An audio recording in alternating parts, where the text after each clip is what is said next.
Assalamualaikum warahmatullahi wabarakatuh. Perkenalkan, nama saya Kamala Bidura Cinantia. Saya dari Universitas Muhammadiyah Tangerang. Nah, video ini menceritakan tentang apa itu investasi. Tugas mata kuliah pasar uang pasar modal. Nama dosennya adalah Bapak Andi Kusuma Negara. Nah, ngomongin soal investasi, kalian tahu nggak kalau investasi ini banyak manfaatnya? Salah satunya ada di drama Korea yang lagi booming yang berjudul Startup. Nah, salah satu ceritanya ada anak bernama Han Jin Pyong. Ia sukses di usia muda karena ia pandai berinvestasi di bidang saham. Oh iya teman-teman, saya tidak sendiri karena saya mempunyai narasumber yang pastinya berkompeten di bidang investasi. Nah, kita bakal sama-sama belajar nih. Yuk simak terus video ini.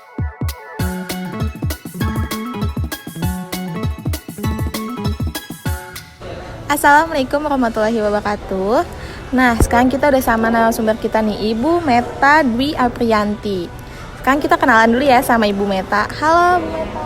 Halo, saya buka aja ya biar jelas. Oke. Halo semua, nama saya Meta Dwi Apriyanti.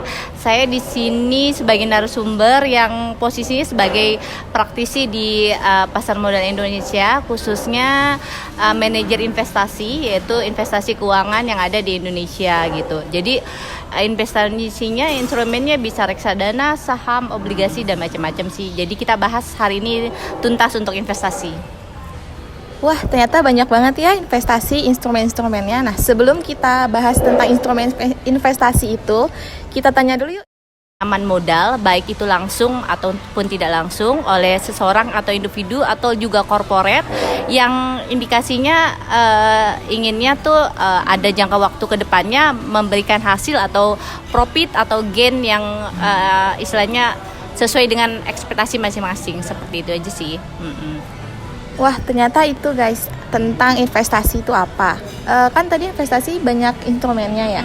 Itu boleh disebutin nggak Bu Meta, instrumennya apa aja? Banyak sih ya kalau ngebahas soal instrumen investasi itu. Dari yang paling kita ketahui yaitu pastinya biasanya setiap individu itu pasti punya rekening tahapan di bank, entah itu konvensional, entah itu syariah. Biasanya kan untuk bisa payroll, bisa juga buat likuiditas keuangannya, seperti itu. Selain di tahapan di perbankan, kita juga bisa naik tingkat lebih tinggi mungkin ke reksadana. Reksadana juga macam-macam jenisnya, ada reksadana saham, pendapatan tetap, campuran. Jadi tergantung dari karakteristik setiap orang, jadi lebih cocoknya apa. Terus selanjutnya setelah reksadana bisa juga instrumen saham lebih meningkatnya lagi, atau juga obligasi. Juga ada instrumen asuransi, karena kenapa saya sebut asuransi adalah investasi, karena selain ada istilah perlindungan diri, investasi asuransi juga kan ada jangka waktu yang ke depan, ada istilahnya ekspektasinya juga. Terus selain asuransi, mungkin ada yang juga senang investasi di logam mulia atau emas. Balik lagi itu karakteristik seseorang yang mungkin lebih saving dan lebih ngerasa confident dan aman, nggak mau beresiko, mungkin lebih senang di emas. Atau juga yang ada yang senang ke aset, misalnya lebih senang beli rumah, kendaraan, benda-benda yang memang dia pikir lebih nyata bentuk investasinya, lebih kelihatan di depan mata. Seperti itu sih. Nanti kita bahas satu persatu. Oke. Wah, tuh guys, tadi itu berbagai macam instrumen-instrumen yang ada di investasi. Itu sebenarnya pemerintah sudah mempermudah aksesnya sekarang. Ada program pemerintah yaitu Yuk Nabung Saham, seperti itu. Kalau dulu-dulu mungkin penanaman investasi di saham itu dimulai mungkin sekitar 10 tahun lalu, itu harus ratusan juta, puluhan juta. Jadi jangkauannya itu mungkin menengah ke atas. Sekarang pemerintah Indonesia menerapkan Yuk Nabung Saham, berarti mengedukasi masyarakat untuk sebenarnya berinvestasi di pasar modal murah dan istilahnya bisa dipelajari untuk setiap golongan, dan juga istilahnya bisa mencakup semua bidang, istilahnya background semua masyarakat seperti itu. Karena dari saham itu sekarang dengan nominal 100.000 pun udah bisa buka akun di sekuritas, buka akun ya. Dan kalau misalnya berapa sih jumlah nominal yang harus diinvestasikan, itu mah tergantung dari saham apa yang mau dibeli, seperti berapa banyak, berapa lot, itu aja. Nah itu guys penjelasan tentang apa itu saham, cukup lengkap ya. Nah Bu Meta, saya penasaran, kan ada istilah tuh forex trading ya. Nah itu tuh apa sih bedanya? Yang jelas kalau pasar modal yang ada di Indonesia itu adalah transaksi saham yang sudah publish atau yang sudah IPO di Bursa Efek Jakarta atau Indonesia. Tapi yang jelas kalau forex adalah transaksi saham yang ada di luar negeri, khususnya mereka itu transaksi mata uang, misalnya Nikkei, Hang Seng, forex. Nah itu transaksinya beda dari istilahnya kita transaksinya pagi, mereka cenderung, apalagi yang forex ya malam, karena kan kita berbeda kondisi dan tempat. Amerika itu transaksinya tengah malam, jadi yang jelas ketika kita tidur mereka transaksi, dan bisa dibilang lebih resikonya lebih tinggi dibanding saham. Lebih ke anak muda iya, karena adrenalin masih muda, lebih jiwa menantang, mengambil resiko. Jadi mungkin ada jiwa yang keingintahuan yang sangat tinggi. Jadi banyak juga mahasiswa atau kaum milenial ya, milenial tuh yang tertarik sebenarnya itu apa sih kayak gitu. Sebenarnya kalau boleh saya sarankan, sebelum ke forex lebih baik belajar bertahap, lebih ke tahapan reksadana, saham.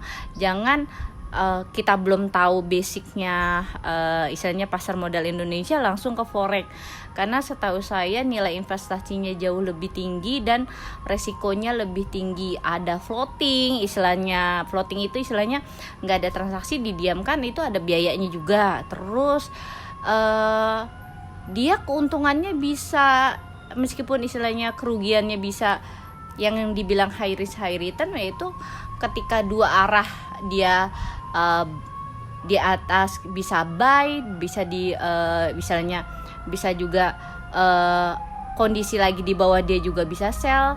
Nah dalam hitungan menit bahkan detik itu untung dan rugi itu tipis sekali. Jadi untung bisa untung berapa menit, kalau kita misalnya nggak konsentrasi 5 menit pun kita bisa rugi.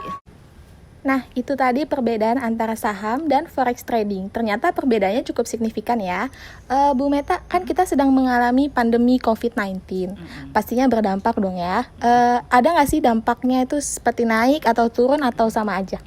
Oke, yang saya perlu tekankan di sini nggak hanya di sektor keuangan, sektor investasi, dan nggak cuma di Indonesia. COVID-19 itu menyebar luas sedunia ya. Jadi jangankan di negara berkembang, di negara maju pun yang contohnya Amerika sangat berpengaruh ya.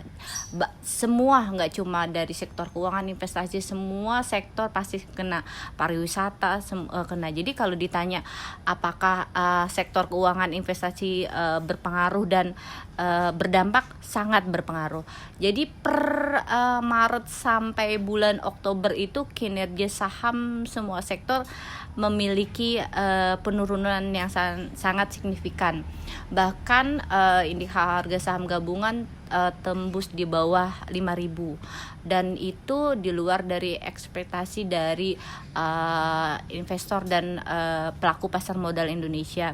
Kita sih berharap dengan ditemukannya vaksin yang ada di berbagai penelitian itu akan bisa menghadapi ancaman COVID-19 ini, karena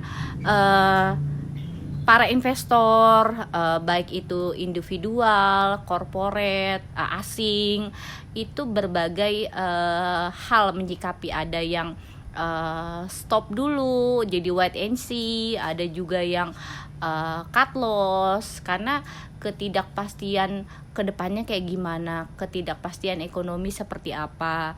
Tapi dengan ditemukannya vaksin dari berbagai sumber ya meskipun istilahnya belum ada kepastian sampai sejauh mana kesembuhan atau juga kecanggihan vaksin tersebut, minimal ada secerca harapan untuk kita tuh tidak akan terbelenggu dengan masker terus istilahnya ada jarak atau juga wait and see, ketidakpastian. Insya Allah ke depannya dengan adanya vaksin, semua sektor baik itu keuangan, investasi, pariwisata, bahkan politik dan semua hal yang mencakup kehidupan masyarakat yang ada di dunia itu jauh lebih baik insya Allah. Seperti itu, kita sih terus, namanya manusia tetap terus berusaha menemukan istilahnya apa yang terbaik, obatnya istilahnya, tetap jaga istilahnya tetap jaga jarak, terus jaga protokol kesehatan. Yang jelas kita tetap harus sehat baik fisik maupun mental, karena setiap manusia itu pasti ada cobaan, tapi gimana cara menyikapinya tergantung individu seperti itu. Jadi jauhi stres, berusaha untuk menikmati, bersyukur. Yang jelas kita harus bersyukur apapun kondisinya sih, seperti itu. Kalau ditanya signifikan, semua PHK di mana-mana semuanya sih, cuma apapun itu kita masih sehat untuk bisa menghadapi semuanya ke depan kayak gimana, seperti itu. Tetap harus positive thinking sih, itu aja. Oke, untuk kaum milenial, kalau nggak dari sekarang, kapan lagi? Yuk nabung saham, yuk ikut reksadana, yuk investasi di logam mulia, di semua instrumen keuangan investasi, semua bagus. Yang nggak bagus ketika kalian nggak berinvestasi dari sekarang. Makanya mulai dari sekarang berinvestasi, yuk investasi bagus. Itulah penjelasan dari Bu Meta. Terima kasih ya Bu Meta sudah men-sharing informasi tentang apa itu investasi, bagaimana caranya, dan penjelasan-penjelasan lainnya. Kita tutup video penjelasan hari ini. Terima kasih banyak yang sudah menonton. Jangan lupa like, komen, dan subscribe. Terima kasih Bu Meta. Ya, terima kasih. Assalamualaikum warahmatullahi wabarakatuh.